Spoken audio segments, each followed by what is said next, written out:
आशा करता हूं कि आप सभी लोग अच्छे होंगे।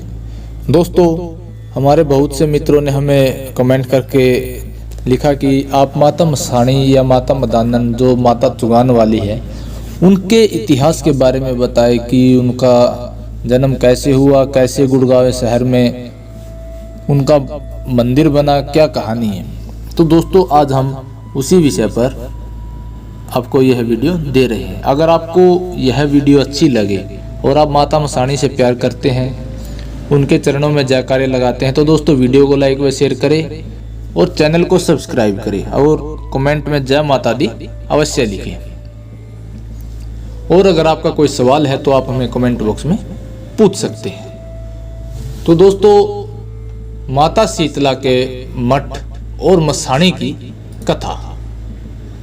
मसाणी देवी को भगत जो है ललिता मैया, शीतला मैया और मसाणी माता के नाम से पुकार कर जयकारे लगाते हैं। गुड़गांव के शीतला माता मंदिर की कहानी महाभारत काल से जुड़ी हुई है।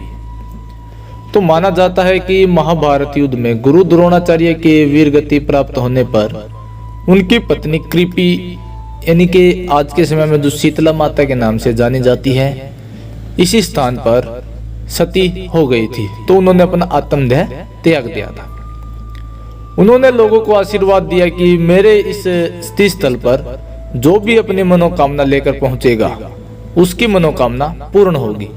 कहा जाता है कि गुड़गांव में दो भाइयों पदारथ व सिंगा प्रारंभ से ही सच्चरित्र व शील भाव के थे। उस जमाने में दोनों भाइयों के पास हजारों एकड़ जमीन थी। सिंघा की भजन वृत्ति और निठल्लेपन के कारण परिवार की औरतों में टकराव हुआ तथा जमीन के बंटवारे हो गए। सिंघा को 8 बीघा भूमि सौंप दी गई। इस धरती पर बाद में Arjun Nagar, Bhimnagar, camp colony, urban, Shivpuri, Shivaji Nagar आदि आबाद हो गए। यह भूमि खांडसा तक फैली है। इसी भूमि पर गुरु द्रोणाचार्य का तालाब है। कहा जाता है कि गुरु द्रोणाचार्य ने यहाँ कौरवों व पांडवों को धनुर्विद्या व गज विद्या का प्रशिक्षण दिया था। सिंघा की भक्ति से प्रसन्न होकर एक दिन मां शीतला देवी ने स्वप्न में उसे दर्शन दिए और वर दिया। एक दिन तालाब की मिट्टी उठाते समय सिंघा को वह मूर्ति मिल गई जिसे उसने मंडी में स्थापित कर दिया। यही बाद में माता शीतला देवी का मंदिर कहलाया। उल्लेखनीय यह है कि मुगल काल में हिंदू मंदिरों व मूर्तियों को कुछ कट्टरपंथी बादशाहों तालाब में फिकवा दिया करते थे। इसी भय से सूर्यास्त होने पर पुजारी मूर्ति को उठाकर अपने घर ले जाते रहे तथा सूर्योदय से पूर्व मूर्ति को स्नान इत्यादि करा के मंदिर में ले आया करते थे। कहा जाता है कि एक मुगल बादशाह ने कृपी माता की इस मूर्ति को तालाब में फिकवा दिया था। मूर्ति बाद में मिट्टी में दब गई। समय ने करवट ली तथा सिंघा भगत ने इस मूर्ति को बाहर निकलवाया और मंडी में रख दिया। मसाणी देवी को भगत अजन्मी या होने का या योग माया का अवतार के नाम से पुकारते हैं, पर मसाणी देवी चौगानन माता या चौगान की मसाणी या चौगान वासनी शक्ति कैसे बनी ये कोई नहीं बताता। चौगान या चौक की शक्ति का आशीर्वाद भगवान कृष्ण ने माता शीतला को दिया था। अब भक्तों ने मसाणी देवी या चौगानन माता या चौगान के मसाणी या चौगान वासनी शक्ति कैसे बना दिया ये भी कोई भक्त नहीं बताता। एक प्राचीन कथा के अनुसार भगवान कृष्ण पांडवों और कौरवों दोनों पक्ष में पूजनीय रहे हैं। कृष्ण को, भगवान श्री कृष्ण को 16 कला अवतार माना जाता है। जब भी भगवान कृष्ण गुड़गांव आते हैं तब माता शीतला उनका अतिथि सत्कार करती और पूजा के रूप में मान देती।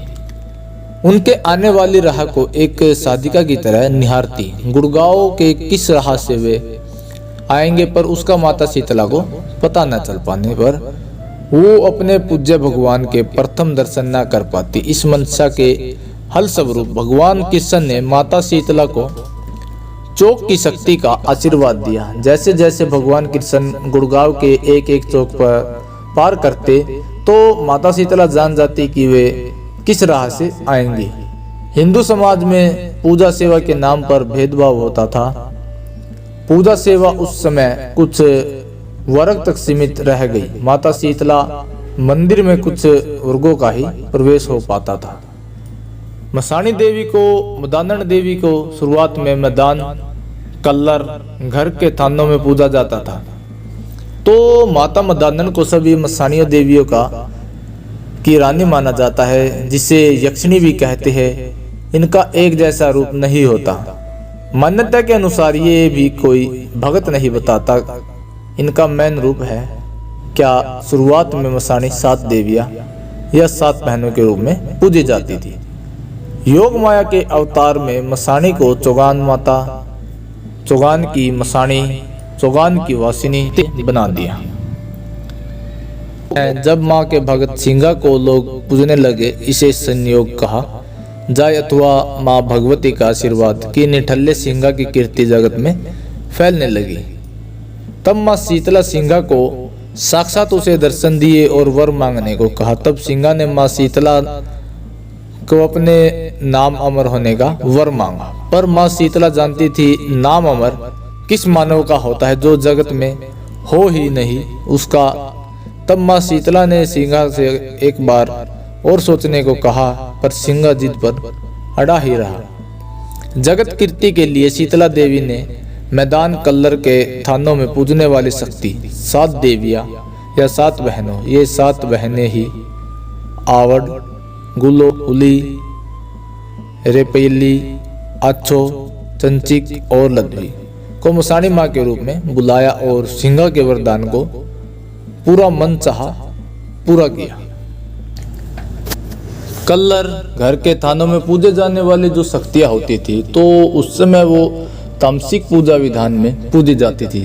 तामसिक पूजा वो होती है जिसमें अधिकतर मांस मदिरा का प्रयोग किया जाता है। तो अधिकतर साधक उन्हें मदिरा बकरे की बलि लगते थे। तो ये शक्तियाँ सभी 7 द्वीपों में रात्रि में रास रचाती है, यानी माया दिखाती है साधकों के मन। तो ये जो शक्तियाँ है वो साधकों के मन भावना के हिसाब से भोग लेती है। देवी की माया का स्वरूप साधकों के मन भावना के हिसाब से ही सामने आता है। मतलब साधक खुशी से जो दे सके। शीतला माता देवी के कथन के अनुसार सिंगा के घर में मैदान कल्लर घर के थानों में पूजने वाली शक्तियों का घर की ओर रूप हुआ। इस कारण आज सिंगा का नाम अमर है। बाकी परिजनों को मैदान कल्लर घर के थानों में पूजने वाली शक्तियों की बलि होना पड़ा। सिंगा के परिजनों में किसी ने न बचने पर माँ शीतला के थान का सारा पैसा सरकारी फंड में जाता है। जिसके परिवार के लोगों ने मसाणी थान की स्थापना कराई, वह आज भी मसाणी थान की सेवा में है। देवी के उधार दुकान पर जो वास करती है माँ शीतला ने मसाणी माँ को अपने नाम से जोड़ दिया, क्योंकि शीतला पूरी सात्विक थी, मसाणी माँ पूरी तामसिक। तो इसलिए जिसकी जो स्थापना की गई, सात्विक और तामसिक दोनों ही पूजा विधान रखे गए। मठ में सात्विक चौक में तामसिक सिंगा के परिजनों को बलि लेने पर मसाणी माँ गुस्से में चौक चौक माया की हाहाकार मचाने लगी। वो देवी किसी भी प्रकार शांत ना हुई। तब पीरों फकीरों ने आन देकर देवी को शांत किया और तब मसाणी माँ चौक पर मांसाहार करने वाली से मंदिर की स्थापना करवाई, अपना खुला पर्चा व रूप दिखाकर, जिसके परिवार के लोग आज भी मसाणी माँ की थान की सेवा में हैं। मुगल काल में हिंदू मंदिरों से मूर्तियों को कुछ कट्टरपंथी बादशाह तालाबों में फिकवा दिया करते थे। इसी कारण भोग में इन्हीं नन्ही सुअर की बच्ची की मांग करी। देवी ने कहा, मैंने एक काफिर को बचाने के लिए अवतार लिया है ताकि हिंदू मंदिरों को आँच ना आए, इसलिए मेरा आहार भी काफिरों वाला ही होगा। मैं इस्लाम के खिलाफ कार्य करूंगी तो मुझे सुअर और शराब का भोग लगेगा। तो उसी दिन से आज तक देवी मसाणी को सुअर और शराब का भोग लगाया जाता है। पहले मसाणी थान में सुअर और शराब का भोग लगने मात्र से किसी मुगल काल के कट्टरपंथी बादशाह ने पांव रखने की हिम्मत नहीं की। अब भेंट बलि की मान्यता करने वाले इस वर्ग ने एक नई लाइन की शुरुआत मिली। भक्ताई से ये सात्विक तामसिक देवी देवताओं का यह अनूठा गठबंधन था। प्रारंभ में अनेकों साधक इसी नियम को मानते हुए पूजन करते आ रहे हैं, किंतु इन साधकों में भी दो मत बन गए, एक सात्विक दूसरा तामसिक। सात्विक साधना साधक जो है वो साधना पूर्ण होने पर खीर हलवे मीठे पकवान आदि का भोग लगाते हैं, किंतु तामसिक साधक साधना पूर्ण होने पर मदिरा और बकरे आदि की बलि लगाते हैं। सिद्धियां दोनों साधक को प्राप्त होती है और दोनों ही साधक अपनी इच्छा अनुसार अपनी सिद्धियों का उपयोग करते हैं। तो चौक में मसाणी थान की और प्रधानता दी गई। इन वीरों में जहाँ जहर वीर और हनुमंत वीर सात्विक है, वही नारसिंह भैरव वीर और अघोरी वीर तामसिक है। जैसे माँ शीतला का मसानी देवी उधार का हिसाब लेने वाली है, वैसे बाबा सबल तो सुनकर उसके भाग्य कर्म श्रद्धा और भक्ति को देखकर ही फैसला करते हैं। हिंदुओं की इस नई व्यवस्था को देखकर ही मुस्लिम संप्रदाय में भी 5 पीरों की स्थापना हुई। इन 5 पीरों को कुछ साधक 5 बली भी कहते हैं। अस्तबली, शेरजंग, मोहम्मद वीर, मीरा साहब और कमाल खा सैयद जैसी व्यवस्था 5 वीरों की साधना में थी। तो आज के समय में इस परंपरा को 5 हिंदू वीर और 5 मुसलमानी पीर इकट्ठे पूजे जाने लगे। अधिकतर हिंदू 5 वीरों के साथ साथ 5 पीर सुख और समृद्धि प्रदान करते थे। इसी प्रकार से आज के समय सात्विक कम तामसिक आवेश धीरे धीरे बढ़ने का प्रचलन प्रारंभ हुआ है। धीरे धीरे मूल साधना हुई है और सभी जगह तामसिक ने स्थान ग्रहण कर लिया है। 9 दुर्गाओं का स्थान 64 योगिनियों ने ले लिया है और साथ ही साथ डाकनी साकनी की पूजा नव दुर्गा के सात्विक और तामसिक साधकों ने प्रारंभ कर दी। मसाणी देवी अजन्मी या होनी व भगवान कृष्ण की योग माया का अवतार होके भी यह माँ शीतला के जोड़े में पूजती आ रही है। वह को भगवान श्री कृष्ण की बहन कहा जाता है। जो वरदान भगवान श्री कृष्ण ने माता शीतला को चौक की शक्ति और ज्ञान का दिया था, उसका आशीष मसाणी माँ को शीतला ने अपने नाम से के जोड़े पर दिया। आमतौर पर चौक पर पूजने वाले सब देवी देवता यक्ष व यक्षिणी की तरह अपना रूप शक्ति दिखाते हैं।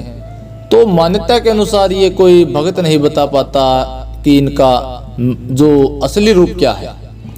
क्या बस पूजने या पुकारने मात्र से ये साधकों के साथ हो जाते हैं? देवी का स्वरूप साधकों के मन भावना के हिसाब से आता है। परिणाम स्वरूप ये शक्ति मन भावना के हिसाब से पर्चा देती है। योग माया की माया का मूल स्वरूप साधक की समझ से परे भी माना जाता है। तो माता मसाणी को बड़े से बड़ा जो साधक है वो भी समझ नहीं पाता, तो आमजन के समझ में ये क्या आएगी। शुरुआत में मैदान कल्लर घर के थानों में पूजने वाली शक्तियां 7 देवी के रूप में पूजी जाती थी, जैसे मसाणी, धूतनी, मदानन, जेवर वाली, खादर वाली, या जिस देवी का भोग घर के बाहर दिया जाता हो। जब से मसाणी माँ को माँ शीतला ने अपने नाम से जोड़े पर दिया, चौक पर थान दिया, तब से सब देवियां ने के थान व चढ़ाव चौक पर जाने। पर आज भी मदान कल्लर घर के बाहर है जो अपनी मूल जगह नहीं छोड़ पाई। माँ मसाणी, माता मदानन, माई जेवर वाली व शीतला भगवती की साधना भक्ति और मुक्ति दोनों ही प्रदान करने वाली है। इसी योग माया के प्रभाव से समस्त जगत आवृत है। जगत में जो भी कुछ दिख रहा है वह सब भगवान कृष्ण की योग माया की ही माया है। हिंदुओं की धर्म व्यवस्था यानी हिंदुओं को मुसलमान बनाने के लिए तो बदलने के लिए मुस्लिम संप्रदाय मुगल काल से हिंदू मंदिरों से मूर्तियों को कुछ कट्टरपंथी बादशाह तालाब में फेंकवा देते थे। तो इसी कारण माता चौगान ने सुअर के बच्चे की बलि की मांग की थी। फिर लोगों ने खान की सेवा की। खान के दी जाती रंग में रंगी रहती थी। चारों ओर फर्श पर खून की छाप मिलती थी। लोग अपनी साख से भेंट करते अगर आप सबको पुराने मंदिर की छाप लेना है तो कृपया एक बार आज के मसाणी माँ के थान के बगल में वाले भेंट बलि के आप समझ जाओगे इनका मैन रूप है क्या। बस पूजने पुकारने मात्र से साधकों के साथ क्यों हो जाती है। मसाणी माँ की माया का स्वरूप साधकों के मन भावना के हिसाब से कैसे सामने आता है। कुछ समय में ये शक्तियाँ मन भावना के हिसाब से पर्चा दिखा देती है। मसाणी माँ की माया का मूल स्वरूप साधकों के मन भावना के हिसाब में भी माना जाता है। तो दोस्तों आज के लिए बस इतना ही। इससे आगे हम आपको एक कहानी और बताएंगे माता मदानन की, तो वो बहुत ही अच्छी, उसमें हम आपको कुछ मंत्र भी बताएंगे, साधना कैसे करनी है वो भी बताएंगे। तो अगर आपको यह वीडियो अच्छा लगा है तो आप चैनल को सब्सक्राइब करें, वीडियो को लाइक व शेयर करें। तो दोस्तों हमारी वीडियो को देखने के लिए आपका बहुत बहुत धन्यवाद।